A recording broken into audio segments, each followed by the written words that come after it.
Well, I'm playing one of the M's, which is Madhav Sinha. Madhav Sinha is the youngest recruit in this Unit 9. Unit 9 is a very special forces unit in the Mumbai crime branch. And of course, he's the youngest guy who gets involved in this activity, which is like these guys are the super cops of the police department. They go where the ordinary cops can't go, and they deal with the deadliest of the criminals which are in the city. So of course, as any young individual, and especially a young cop, Madhav Sinha wants to prove himself. He wants to go out there and prove to his seniors that he's capable enough of being a part of this special Unit 9 unit. And so what happens is that, jaise kehte, garam khoon, like you're too energetic.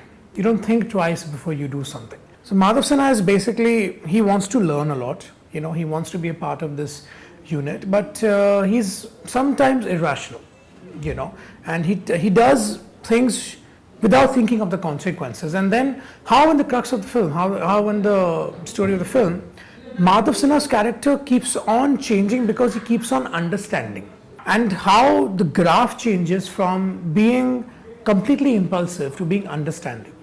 Of course, his actions lead to consequences which affect everyone around him, but he understands that. And during the course of the film, Madhav Sinha's character takes a turn which makes him more sound and calm and mature, which of course helps the others in return.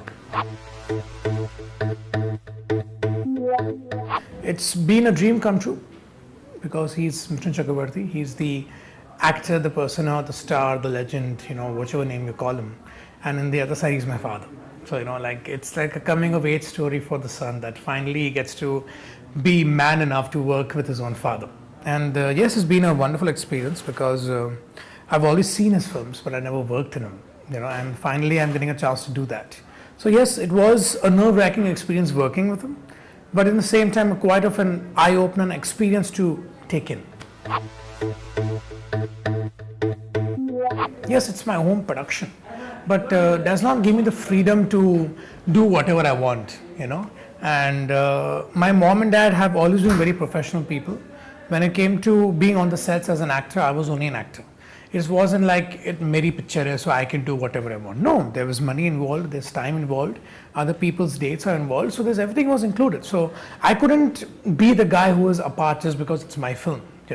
In fact, everybody was treated the same way. And whether it was my mom and dad, my mom used to come on set and she was the producer. She didn't have time for, being extra supportive for me or anything. She was just like, yeah, everything is fine, okay, bye. But after Pakam, she used to be my mom. I used to come home and tell her the stories and the events of the day. Same goes for dad. Whenever he was on the set, when he's acting, he was the actor. When he was the producer, he was the producer. When he wanted to be my dad, he was my dad. So it was a complete balance. There was no up and down or special requirements for me. If I have to sum it up in one sentence, I was in the presence of legends. That's my answer to you. Because as you just mentioned right now, senior actors, I should call them extraordinary beings. I remember there were times when I used to tell Ashu sir, sir, aap mujhe bas ek jagah mein khada kar do and I'll just learn from that. They're so tuned with what they do, whether it's KK sir, whether it's Johnny Bhai, whether it's dad, whether it's Anna, whether it's Zakir Bhai. You don't have to tell them anything, they know what they're doing, and they do better each time. So for me, it was just like Enemy was like a proper encyclopedia of learning, and maybe volumes of learning, because every actor taught me something, Anna taught me poise, how to be graceful yet controlled. KK sir taught me improv inside the dialogues, Johnny Bhai taught me spontaneity, Dad taught me to be completely honest with the character. Zakir Bhai taught me how to be menacing yet not be out of the acting zone. So there's like billions of things which I learned. So yes, coming back to your question, I was in the presence of legends.